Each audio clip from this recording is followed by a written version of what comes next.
So,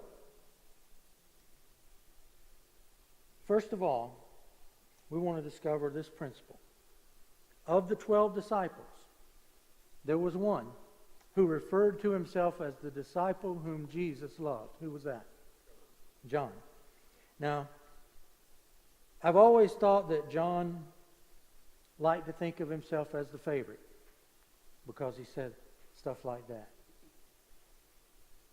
And probably there's some truth to that because James and John were kind of they were kind of rebels in a lot of ways, and but I also think that it is possible that John, and probably very likely, he didn't really think that Jesus loved him more than all the rest. He knew that Jesus loved the other 11.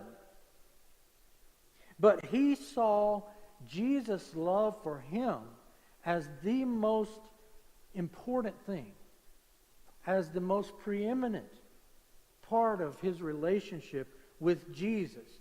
He overwhelmingly identified with Jesus' love for him. And in his letter, 1 John, he writes for two primary reasons. First of all, to expose the false teachings in the church. But secondly, to assure believers of the assurance of salvation. According to John, our love for others and our salvation has a very close and positive correlation. They go hand in hand. So, in 1 John chapter 4, beginning at verse 7, we read these words. John writes, "Beloved, let us love one another, for love is of God. And everyone who loves is born of God and knows God.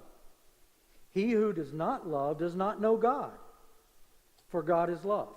And so right off the bat, John tells us that if you don't love other people, then you don't have a love for God. Now, that hurts. That stings. Because some people are very hard to love. But the truth is we have to love them anyway. We have to have compassion upon them. We have to see them as human beings for whom Christ died, for whom He is returning again and wants to be with Him in heaven.